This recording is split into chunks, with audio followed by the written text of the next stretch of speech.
Good morning. This is Vimala, and it's January the 11th, and I'm not in Crystal Lake, Illinois today. I'm in Tennessee, outside of Knoxville in Maryville, where my mother is, and I'm at my brother's home. My brother and sister-in-law live about 10 minutes away from where my mom is in assisted living, but she's in the hospital. So I drove down Sunday afternoon. I was planning to come later this week, but she was taken to the hospital, so I just packed up and started driving. So I'm here. My mom is better. She may even go back to her assisted living today. So she's 97, so things turn on a dime, right? They seem to go on slowly, and then suddenly there can be lots of change, and she's awake and she's ready to go back to her assisted living place. That's home for her, so it's hard for her to be in a different situation, even for a few days. So when I finish today, I'll be going to the hospital, kind of checking in with her through the day. So send your good thoughts if you want to, and good thoughts going out to all of you with aging parents or illness in your family or dealing with COVID or whatever you're dealing with. All of us watching are truly sending out good thoughts to you. I'm sure of that. So today I want to read more in Wisdom is Bliss, and this is the book by Robert Thurman. And the whole book is about the Four Noble Truths and the Eightfold Path. And he's in the Tibetan tradition. And so reading this book has been very insightful. And it's like a deeper investigation to me into the Four Noble Truths and the Eightfold Path. Deeper because it just gives a slightly different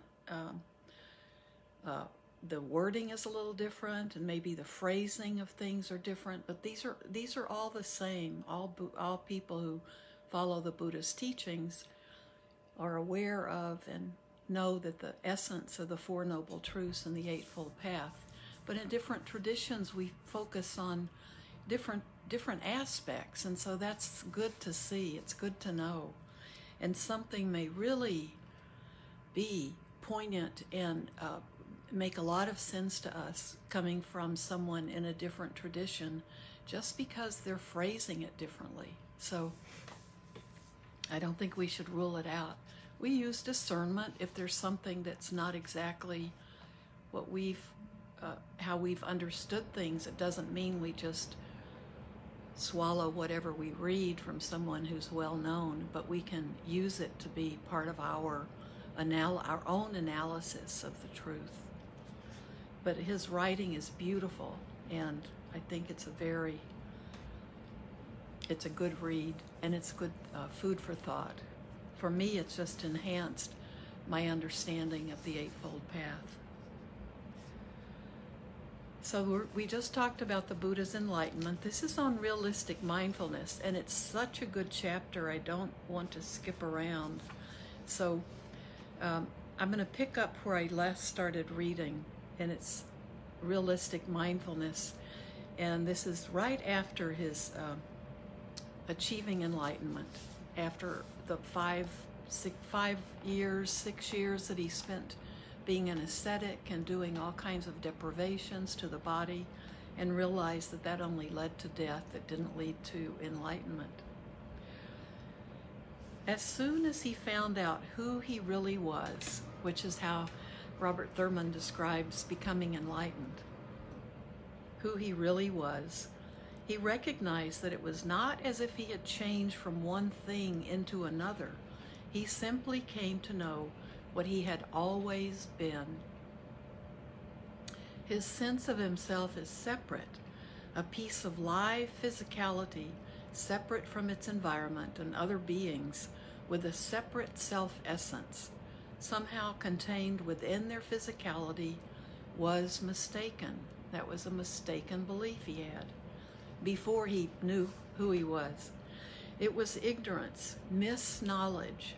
Once wisdom cleared away misknowing's hold over his awareness, he could simultaneously remember how he felt under misknowledge, realizing how it had always been an illusion, and also know and enjoy that the bliss of relief had always been who he really was.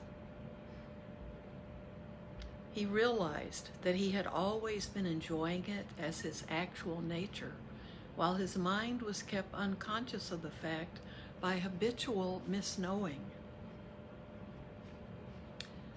And the Buddha, when he became enlightened, remembered very pleasant, clear-minded times, even as a child, when he would just be playing and be observing the little ants and bugs in the sand and be at perfect peace. He remembered those peaceful, calm, present moments when he experienced being one with everything around him. So I think that's what Robert Thurman's talking about. He realized he had always been enjoying it as his actual nature, while his mind was kept unconscious of the fact by habitual misknowing. I know this is impossible to realize two opposite things at once, which is why Nibbana is said to be inconceivable and inexpressible beyond words. It is a sustaining awareness that embraces extreme cognitive dissonance with blissful ease. So it can take in those two opposites. That's trying to take that in is cognitive dissonance. It's like how can you have both this and that? And he's saying that's part of becoming enlightened, finding that waking up. Impossible though it may be, we already do such a thing all the time. The best example is when you look at your face in a mirror. You see a face in there, like yours, except left, right, reversed. If you had never done so, you might reach into the mirror to touch the face there, surprised when your hand bumps into the glass surface.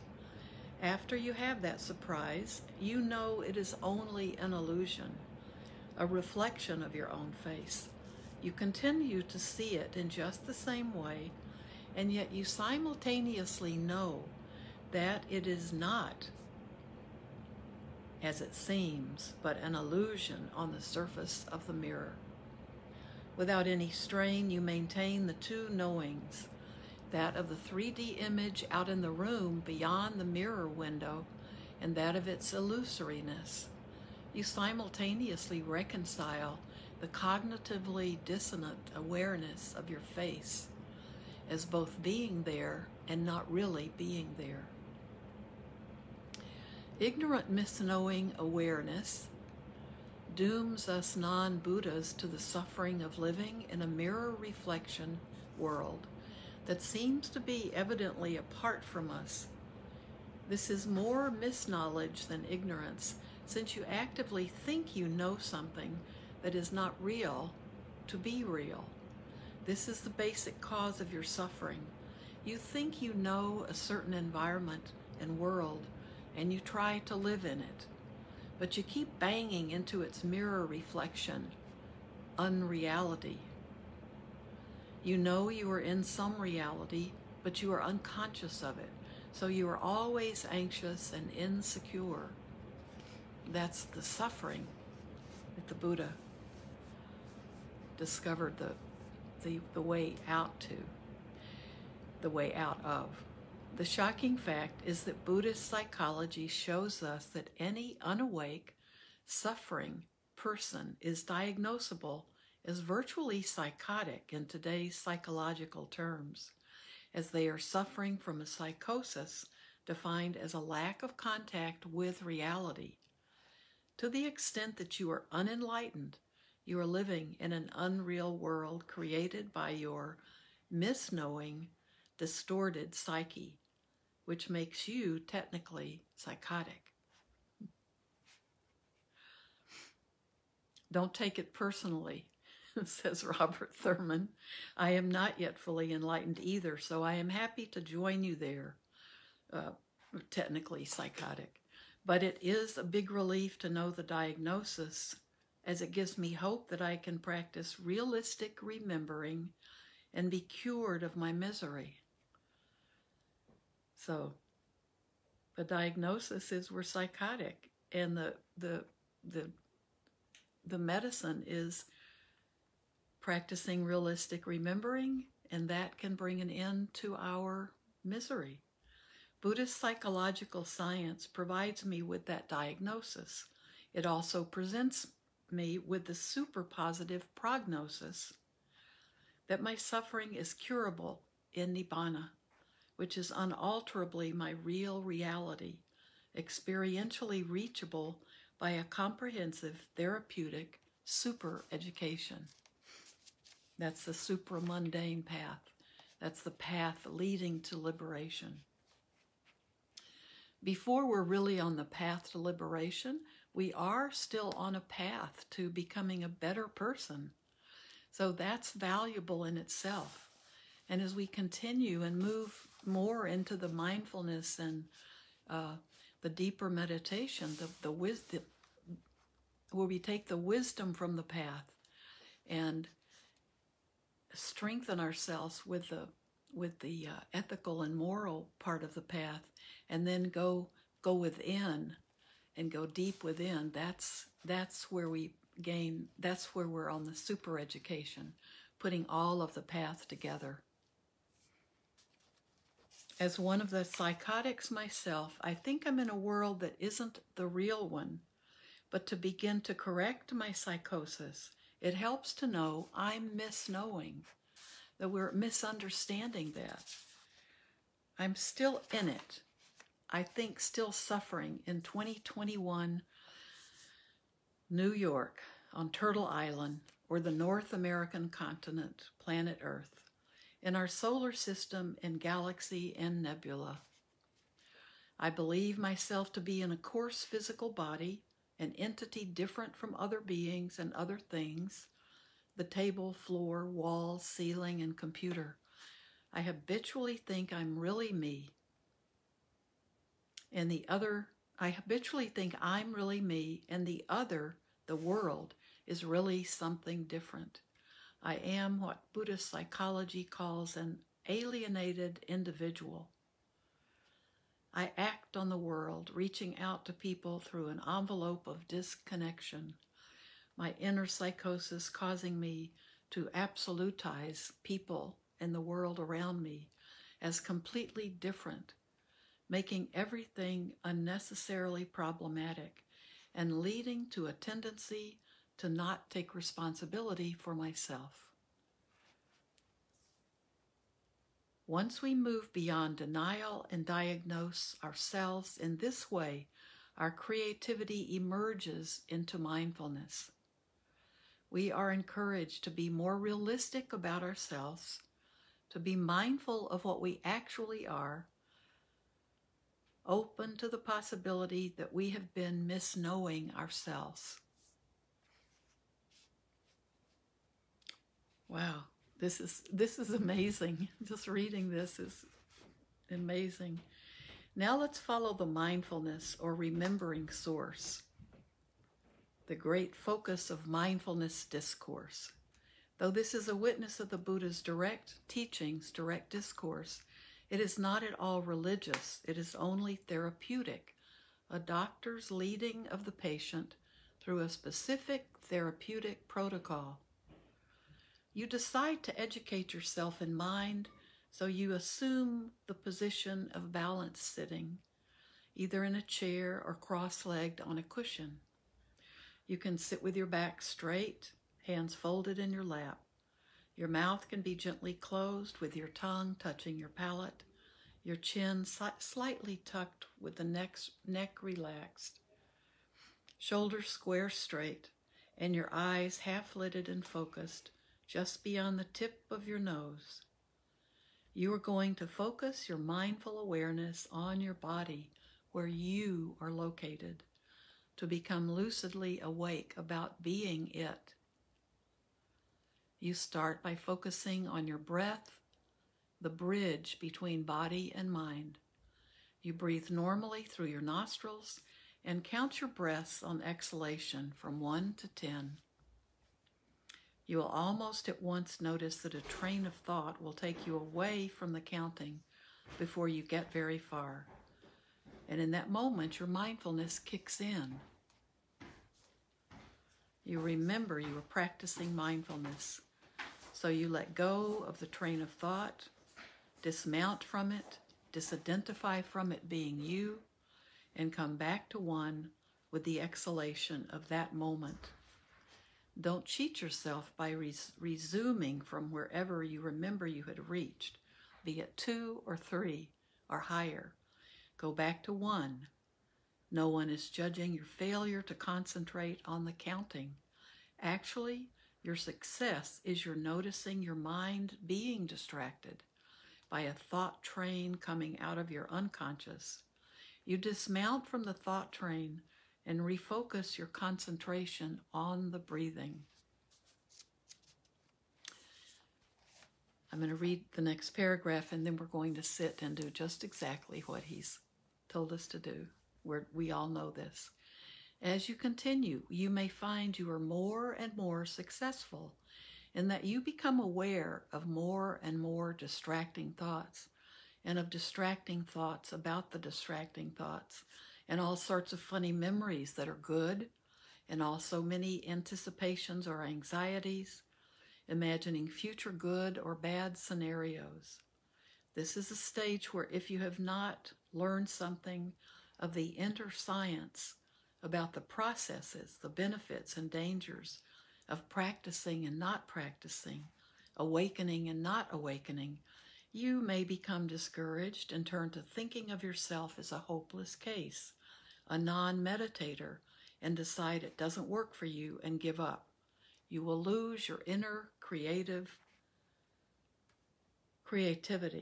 You will lose your inner creativity and decide you can't change the way your mind is, and it's just another bother to you. You secretly or vocally feel bad, lose your self-confidence, and become depressed. Mindfulness begins just by watching your thoughts and learning to see how they rise and fall. It is not a project to identify with one particular inner voice as your controller, but rather a way to find your inner freedom. You can even attain states of thought-free concentration through the path of serenity, which is shamatha or samatha, which creates a kind of elation and bliss and is a sign of fluent fitness of mind to focus on any object you want.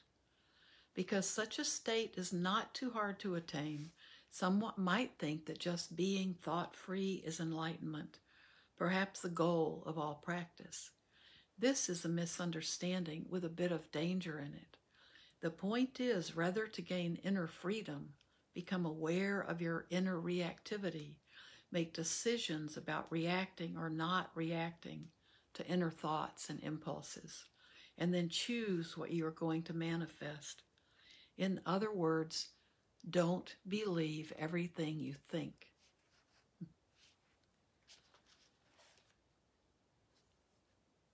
So, I think what we'll do now is we'll stop at this point, because he will continue with more about what we call the 4 foundations of mindfulness. But I think we have a little time to sit together, and so why don't we do just what he's telling us to do? No matter if you're a beginner or if your practice is very sound and you've progressed quite a bit along the way, this is how we all begin. And it's how we begin every time we sit. So, and the samatha is that place where you feel just really calm and good, and you think, this is it. But there's more. Okay, that's when when our mind becomes calm, that's how we can really begin to see how our mind and brain work. So we see what starts to arise in us. So we can do that today and sit together. So we have about 10 minutes.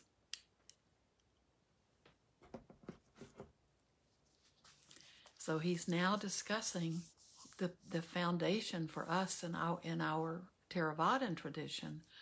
It's the same in the Tibetan tradition, because it's still these are the great teachings of the Buddha on mindfulness, what it is, how we begin it, how we move through it, and how we go all the way through the path. So this leads to a calm mind, and with that calm mind, then we can begin to go deeper. So don't feel bad if you have trouble concentrating on an object. Then you're doing samadhi, that you're trying to do samadhi. But if you haven't already gone through mindfulness practice and learned how to calm the mind, it doesn't do any good to try to be focusing on, having a one-pointed focus. We have to calm the mind, and then samadhi is really to create that stability, so it's possible to focus. So we don't need to rush ourselves.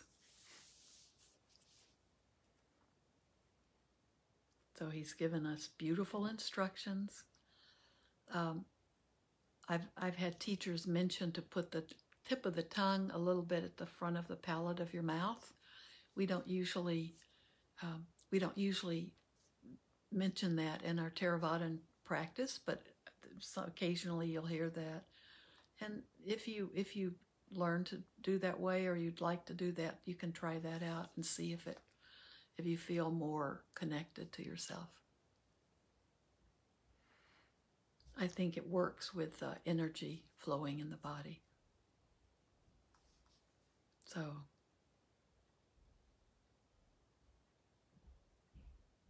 just find that posture. It can be standing, it can be walking, and it can be sitting on a chair or a cushion. You want your body to be comfortable, so you're not distracted by pain in the body. And you want to relax and not feel the tension of kind of holding your body together. So you want your spine to be supporting your back. You can roll your shoulders back, and then find that posture that allows you to relax more. You know your own body. You know when you're tensing it up, and you know when you've kind of let go and you've relaxed. And so find that posture for yourself.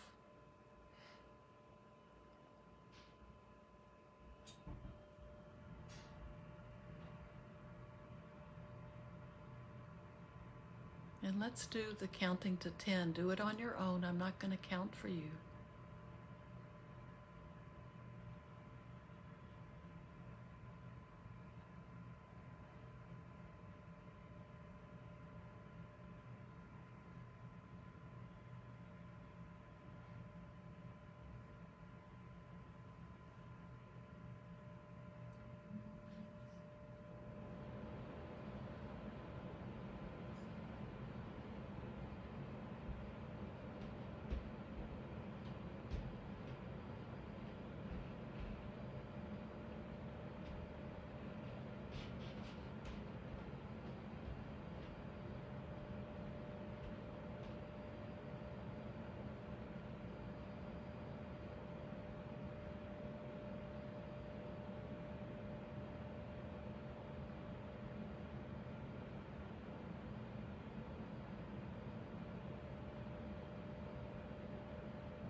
Remember that when you lose count, and you catch yourself, that's when you begin to really practice mindfulness.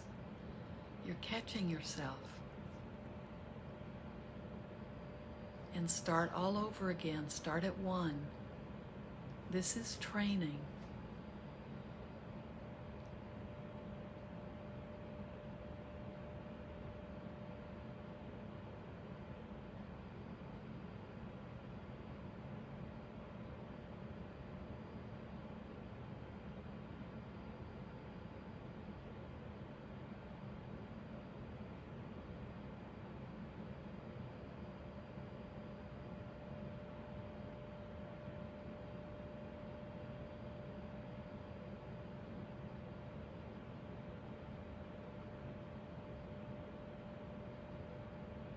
Each breath in and out is 1 count.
Now I hope you're still breathing and counting.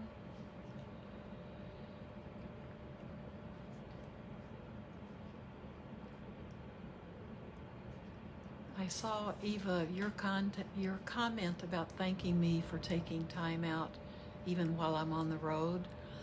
And you're so welcome.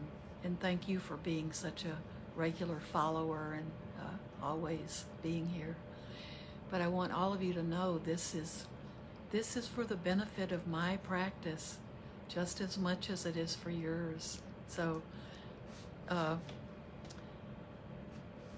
glad to be here, and it's a little selfish because it's a benefit for me, not only just to practice, but also to be a part of a sangha, whether I'm on the road traveling or whether I'm sitting at home, staying inside. So if you can, just keep practicing. And if you are someone who's kind of drifted away from a regular meditation routine, come back to this counting the breaths.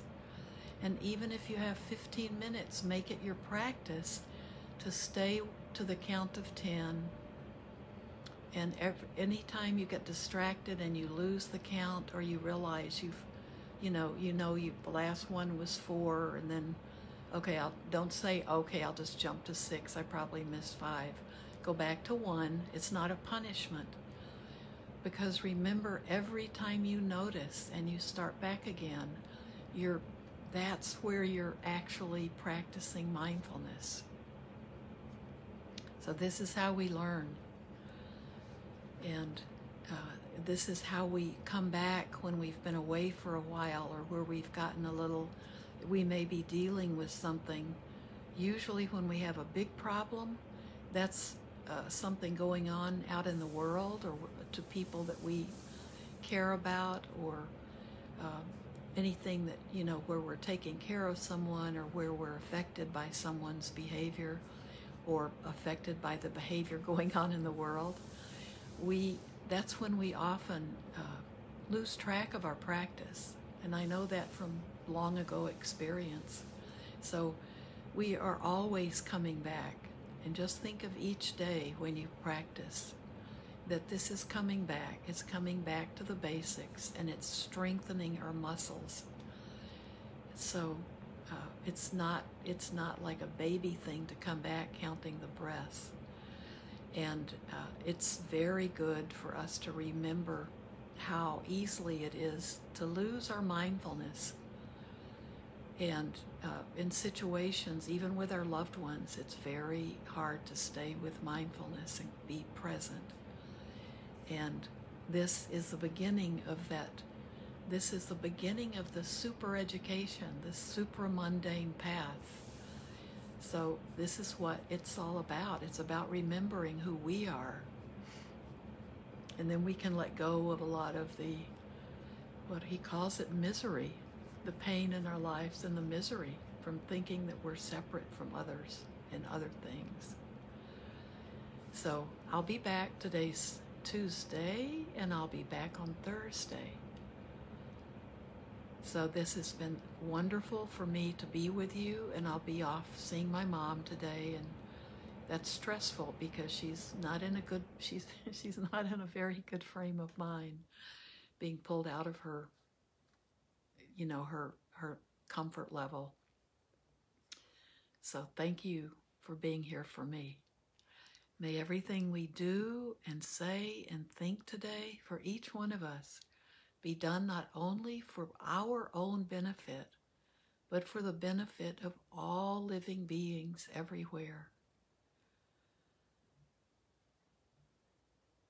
So, thank you. May all of you be well and happy and peaceful. And I am going to be practicing remembering all of you for the rest of today and tomorrow. And then I'll see you again on Thursday. So take 5 minutes, 2 minutes, or take, if you have just the time to do, to sit or to, as you're walking, to do the 10 breaths and stay focused on your count. That's a great way to begin and to use even every little couple of minutes you have, spare minutes, especially when you're going through anything. Okay, thank you so much. I'm going to have to take a picture somehow and send to you how I have my phone set up. I forgot to bring my tripod, so I have created something that I'll have to take a picture of it and post it. Take care, and thank you so much, all of you.